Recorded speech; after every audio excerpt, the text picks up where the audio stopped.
Take your front seat. The runway lights are up and the room is buzzing. Welcome to Brand Runway, where fempreneurs, coaches and visionaries transform from hidden gem to high-end influence.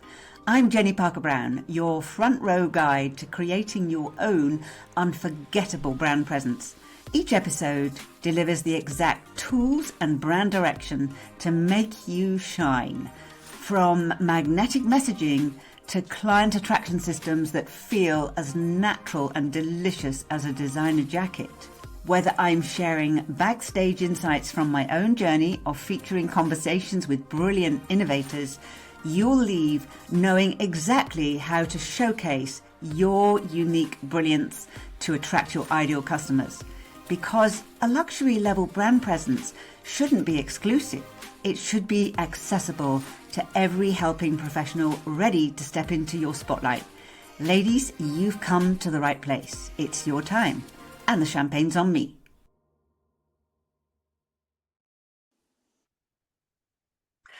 The runway lights are up again and the room is buzzing. And on the runway today is my July cover star. Now, what is special about this cover star is she would be equally at home on any runway. A marketing runway, a media runway, a fashion runway. She deserves to be on the runway because she's as stunningly beautiful as she is brilliant and inspiring. So without further ado, let me introduce the beautiful Tania King-Mohammad.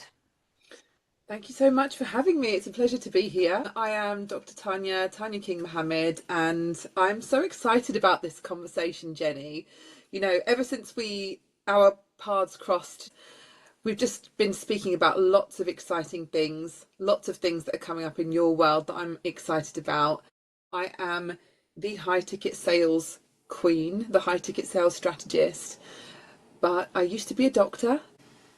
Okay, so let's go straight into that story because it's an unusual trajectory from working on the National Health as a radiologist, I believe, to now you're out there with this fantastic message of empowering women to financial sovereignty. I think you had burnout during that time too. Finding yourself now as a trailblazer. I always knew that I was born to help people. And for a lot of my lifetime, 20, 25, 30 plus years, I believed that was in the capacity of being a doctor. How could you massively help people in the capacity of being a doctor? But it was when I got into the throes of actually working in the NHS and all of the responsibilities and the stress that it puts onto you, sometimes being the only radiologist in a huge hospital that is reporting all of the CTs or MRIs, I realised it wasn't the path for me. And it was something that I had slowly, insidiously experienced and was aware of. It really came to a point where I just could no longer carry on in the NHS. Because I was built to help people, born to help people, but I was also born for freedom, to experience real freedom. And I don't just mean financial freedom, although of course that's included, but I mean freedom of location independence, freedom to choose to do what I do with my time. And I remember seeing some of my senior colleagues in the NHS arrive at the hospital before I even started working, before I arrived, and they would stay there until beyond I'd left the hospital. And it got to the point, Jenny, where I said to myself, this is not the right path for me. I'm born to travel, born to help people, born to have real freedom. And you're right, I did experience significant burnout. I was borderline depressed, very, very unhappy, very unfulfilled in my life, because the responsibility and stress of being a doctor in the NHS it's a lot, it's enormous. And my husband and I had a conversation one day, and he said, we need to find a way to get you out of this. We ended up falling into property. That was our first business, building a property portfolio from nothing. We sold our home, used the finances to then start our property investing journey from nothing. And slowly, I became part of the online space, realized that I was doing things differently to everyone else, realized that I was charging prices at 3 times the industry average and people were coming into my world relatively easily, and realized that me, alongside many, many women in the entrepreneurial space, have been indoctrinated to and been programmed to undercharge and to undersell ourselves, to underprice our offers, and to not really claim what we're here to claim. And that's when I sort of stepped into becoming the high ticket sales strategist that I am today. And I'm so passionate about it. I'm so passionate about showing women entrepreneurs that there is a way to create the illogical income you want. There is a way to create the illogical lifestyle that you want. And the time is now. You cannot sit on this. You cannot wait on this. There is never a time that you're going to be ready for high ticket sales and to be bringing higher paying clients into your business ecosystem. So that is a very long story condensed into a very short nutshell, essentially, for you. When we were at the Women Thrive event a few weeks ago, there was one word that you were on stage, you were talking, addressing the audience. There was one word that leapt out your mouth, and that was the word standard. It defines absolutely everything I do with excellence. And you talked about that. It's almost like a baseline for the philosophy and the strategy of what you teach. Mm-hmm. So talk to us about standard. So I have birthed a movement called the High Ticket Women Movement, which is in its infancy still, very much. It's definitely about elevating your income. It's definitely about high ticket sales and high ticket sales mastery through my feminine high ticket sales frameworks. But it's so much more than just the money and the sales and the income that you can make as a female entrepreneur. The high ticket women philosophy and the movement is all based on elevating the standard in every area of your life. Because we can go and create the lifestyle that we want. We can go and create the income that we want. But you have to be very intentional about things in your life to enable that to become your reality. So we need to look at elevating the people in our inner circle. Are they the right people to have in our inner circle? Because they're the people that influence us the most, right? We need to look at our business models. We need to look at our pricing. We need to look at the caliber of clients that we're bringing into our world, as well as the environment that we're living in. And you know, obviously, that I was living in Ibiza for just under 5 years until recently. We've just moved back to the UK, and that was all about elevating our standards as well, because we are a product of our environment. And so the high ticket woman movement is about raising the standard of every area in your life as a woman who is hungry to create a genuine, authentic, aligned, freedom-based lifestyle of her wildest dreams. And we can all do it. We can all create it. But you have to be prepared to raise the standard. You have to be prepared to say, do you know what? This is what I stand for. This is what I'm available for. And I'm available for nothing less. So it's, for me, my work, yes, I teach high ticket sales in terms of strategy. I teach product suite. I teach marketing. I teach all of these things, content and so on and so forth, brand. But it all comes down to, what standard are you holding for yourself? Everything else then is a reflection of the standard that you hold for yourself. And that's why it's so important. And the word that's coming to me now in my very word busy mind is the word culture. Is you're actually building a culture. Mm-hmm. You're building something that people can identify with and work towards with tangible methodology and systems, but it's actually a culture. Mm-hmm. Absolutely. It's actually a way of being, you know, from the clothes that you wear, from the makeup that you use, from the people that you associate yourself with, to the impact that you want to create with your work, and therefore the income as the side effect of that. It is about creating a culture, cultivating a culture where we don't settle for anything less than what we know we are truly worthy of. And it can be difficult for women, especially in the West, to really hold on to that and really go for that, because for years and years and decades, centuries, we have been told to dim our lights. We've been told to not talk about money, not talk about the money that we want to be making, not talk about the amount of money we have in our bank accounts. And I'm actually like, you know what? Why not? Why are we not doing that? We should be doing that. We should be talking about what it is that we want and not diluting our message, not diluting, what it is that we're really passionate about and what it is that we really want to create. Because we're in a time now where you can go and create the reality of your wildest dreams. You can go and, meet people that you would never imagine meeting just 20 years ago, just through how life is evolving and changing in media and content and social media platforms and so on and so forth. There really is no reason as to why you can't commit to the life that you really want to, that you were born for. It all comes down to standards. It all comes down to what the movement stands for. It all comes down to that culture of go and get what you're here for, go and achieve it, and don't settle for anything less. Tania, if I'm sitting here as a founder, a female founder in her emerging phase of business, generally women, especially coaches and consultants and service industry, tend to think that they will go high ticket later. That is something that they actually postpone until they think they're ready for it. Is that something that you meet?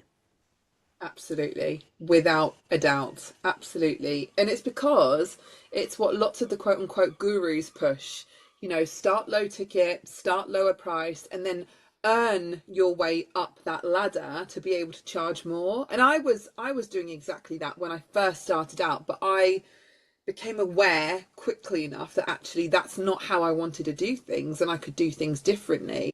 I started out charging £100, £150 for my offers, containers, experiences, whatever it was at that time that I was doing, and thought that I had to do that to then gain the social proof, to then gain the credibility and the authority, to then be able to charge high ticket.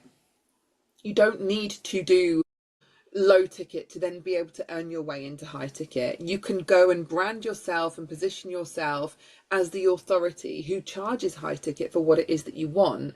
People are paying you for your expertise. They are paying you for the years of personal development that you've spent on yourself, the years of investing in yourself, the challenges and quote unquote perceived failures that you have experienced, as well as the wins. So people will be going into niches. They will be starting businesses based on niches that hopefully they're very passionate about, but they're also very experienced in. And people forget that. People forget that even if you're just starting out in business, that you can't be charging what you really want to be because you're new, because you're a beginner. And actually, I like to challenge the status quo of that philosophy, because I don't believe that it's true. If you've got the expertise already, if you've got the experience, if you've invested in yourself, if you've created the results for yourself, why are you not charging what the transformation is really worth? So absolutely, I see it all the time. And it's one of the big mindset blocks that I have to work with my clients on, rewiring there. But you are already worthy enough. You already are the expert that people would be happy to pay you high ticket if you were positioning yourself as such, if you were positioning yourself as the authority. And yeah, it's a big piece of the work that I do with my clients. And the flip side of that is that anybody listening to you, like resonating with what you just said, would possibly say, well, I can't possibly work with Tania because she is going to be so high ticket, it's not going to be in my league. And one thing that I said to you, apart from we love standards, is you are accessible, whether you've positioned yourself and you make it accessible, which I find really exciting, because I know other leaders who start at the bottom with $100,000 deals, but getting to work with them, you don't even want to go to their website. And I feel that what is absolutely wonderful and inspiring is you make it so accessible in your dialogue, in your personality, in how you bring people into your customer journey. I believe is for everybody if they want it, if they're passionate about it. I have an activation and calibration space called the 7-figure standard That's £47 a month currently. Of course, you don't get much access to me in that, but what you do get is consistent daily activations from me. You hear about what's going on behind the scenes, you get a training from me once a month, and that's actually really important. Of course, there is a strategy behind this. You know, of course, people are going to come in there, and we've got the most insane conversion rate from that space into my high ticket spaces, by the way. So of course there is a strategy behind it. It's part of a funnel. But equally, if someone was to stay in that space and not migrate and upgrade into anything else, they would still be able to get results. They would still be able to create transformation from that, which is, I think, really important, because it doesn't take much of me to give that kind of support and create that kind of result, but it could create epic results from people who could only afford to be in that particular space at the moment. And I think that's important. I think it's important to make, you know, strategies accessible to anyone that is really serious about it. They may not be able to come into your higher ticket spaces right now, but what it's going to do is they'll come into your lower ticket spaces. They will build know, like, and trust with you because you're showing up in that space as if they were paying hundreds of thousands. Again, it's all about standards. Whatever container I'm creating and offering to my clients and delivering, I always make sure to show up as if they were paying and investing £100,000 to be in that offer. Even if it's £100, even if it's £1,000. And that's a question of standards. That's a question of culture as well. And that's what I teach my clients. So, of course, I've got really accessible spaces, and I've got spaces that are not very accessible at all, which are application only, like my one-to-one work and the Wealthy Mastermind and so on. But I think it's important to have spaces where people can come and try to see what it's like to work with you, with a strategy behind it as well, to say, do you know what, come on this journey with me, come into the different spaces that I have as well. I love that, and it's in complete integrity with your mission is to help people, even changing the trajectory of your career. Your core motivation is helping people, helping female founders. As an expert, as a strategist, to be able to bridge that for me is really valuable. Is something that I love to showcase people that I think are important for my audience. I love that. Yeah, thank you so much. I think it's really important to stress that my philosophy really is that there is no hierarchy. There is no hierarchy. There are just people who've been in the game a bit longer than you, that have been able to test and try things and quote unquote fail at things and win at things as well. They are just a few steps ahead of where you might be at any one point on the same journey. So there should be no hierarchy. I'm sure I put this into my book. Talk about, as I'm building, as I'm sacrificing, as I'm scaling, I'm building success. I've created a certain level of success. I've created a lifestyle. What I will never do is I create success on my terms. I will never build a taller fence. I'm all about building a longer table and saying, do you know what? I want you to come on the journey with me because it's freaking epic. It's exciting. Yes, it's a bit of a roller coaster. Yes, there are going to be huge highs. There are also going to be some lows in there, and I'm fully transparent about that. But I'm all about building a longer table, never a taller fence, because there should never be a hierarchy, because we're all just human beings.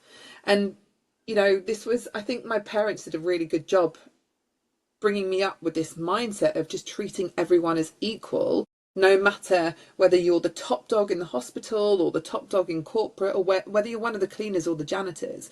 I always, without fail as a doctor, always made the effort to build rapport and to build friendships with the cleaners and the janitors in the hospital.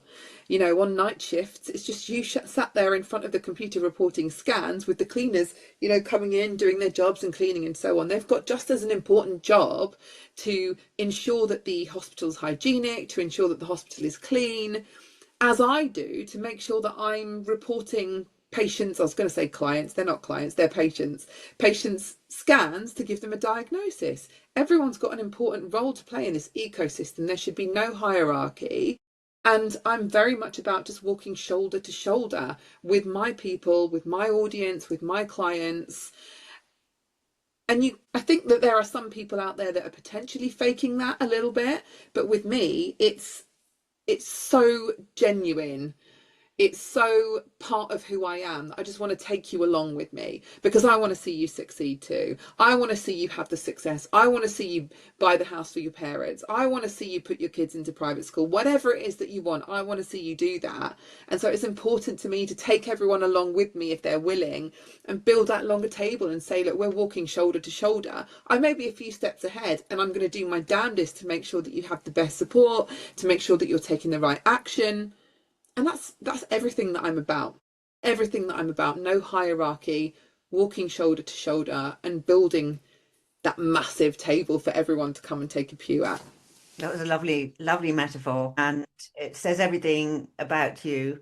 So, what now is your vision for the immediate future?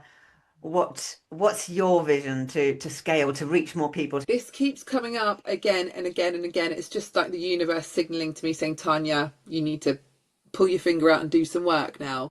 So I've been sat on a really exciting business idea for, I would say, over a year and a half. If I'm completely honest, over a year, probably 2 years. If not more. And it's something that I've been talking about and my team knows about it for ages. So it's happening in either Q4 of this year or Q1 next year. I can't say too much detail about it at the moment, but it is a business which is going to empower and equip women who are hungry for success and freedom on their terms, who are hungry for wealth on their terms, to go and create that without needing a business, without needing their own offers, without needing their own product suite. And there is a second arm to that business too. The plan is that this is national, then international. So I'm really focused on taking it to the UAE. I'm really focused on taking it, hopefully, to the USA, potentially Australia. And it's very exciting. But of course, because it's something completely new, which I've never done before, of course, fear is showing up, as she always would, saying, who do you think you are to be doing this?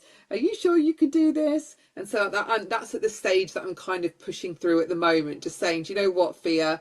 I knew you were going to show up. I acknowledge that you're here. I'm just going to park you to the side because I'm going to crack on anyway with the fear. I'm still going to do it. So it's a brand new business. We're going to continue scaling everything that's going well so far. I really want to move forward the high ticket women movement because it's so important. We're doing lots of in-person events. So every quarter I host an in-person strategy day with myself, with an intimate group of female founders. And every quarter, the next one is in September, it's called the Empire Room, because I love being in the room with people. And of course, we've got the Ultimate Ibiza Retreat, which is happening at the end of September as well. Because again, I love being with my people in person. There is nothing better, nothing better. So that's everything that's kind of in the pipeline at the moment, with lots of work on my visibility and authority. Okay, so lastly, what does your average day look like? I know you've got 2 girls and a husband and a busy family life. So what does it look like? Well, I mean, it's a very regular day on normal days. So, I'll get up, I'll either get my girls up or they'll be up already, breakfast time, getting them ready for school, making sure they've got their swimming kits and PE kits and all of those things. I take them to school, so I am usually the parent that takes them and collects them, usually. I will then have a day, which I don't like to fill my days full of calls and back-to-back calls. Today's been quite an anomaly because I've got quite a few very unique but exciting things today, like this, for example. I will have calls on a Wednesday or a Thursday, sometimes on a Tuesday. I never book things in on a Monday or a Friday. I don't technically work in the business on a Monday or a Friday because I feel like I had a bit of a trauma response from being a medic of hating Mondays. And so I always wanted to have scope to have a 4-day weekend if I wanted to. So I don't work on Mondays, I don't work on Fridays. And I'll do a few calls in a week, maybe 5 calls max in a week, usually. I will be supporting my clients inside Voxer, inside Telegram. And then obviously I will be collecting the kids in the evenings. We'll be coming home. Dad usually cooks dinner. And we play games, we do things together, we do homework together, read books, shower time, bedtime. That's a regular weekday in our household, really. Of course, I get the opportunity to go to incredible events. So, for example, this week on Tuesday, I went to London just for the day. I was invited to two events, one in the morning, which I actually told you about, which was really good to be in a room of just journalists and editors in chief. And I was completely out of my comfort zone, if I'm being completely honest. I did a reel on this the other day because I didn't know anyone. No one knew who I was, which is a little bit unusual for me. And I really had to kind of put my neck out and step out of my comfort zone. And then I was invited to a private dinner in the evening as well in Covent Garden, which was lovely. So those things happen. And I am actively trying to be more present in the room and speaking at events and so on. But that's not the normal every day. I love it. You've got it. You've got it worked out. I'm not sure about that. I still sit here sometimes thinking, I thought I'd have all my ducks in a row at 41, but I'm not sure that I still do. So, for our lovely ladies listening in, why it's important to make that decision earlier rather than wait till later, how it's accessible, and how to get started. I'm going to give you the exercise I give my branding clients actually. It's if you had a megaphone that reached the whole world, or certainly all these ladies change makers, and you had like 1 minute to say the most important thing that you could from the top of a mountain or the Eiffel Tower or somewhere, what would you say? Stop playing small. You've got one life to lead. I lost my mum to cancer 13 years ago, 13 Christmases ago. She had a whole life planned ahead of her. It got taken away from her in a heartbeat, overnight.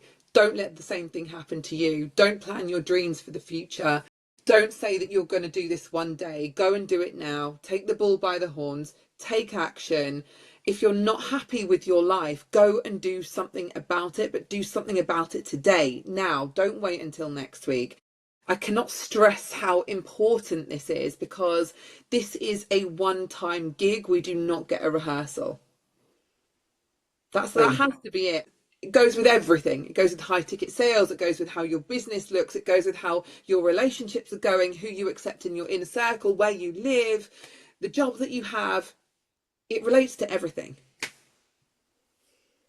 Yeah, boom, boom. Wonderful. Well, watch this space and connect with Tania. Thank you so much for coming in today and being so clear about this path being accessible, because even in the way you communicate it, there is clarity, there is accessibility, and there is possibility. Thank you, Tania, and onwards and upwards. Thank you so much for having me.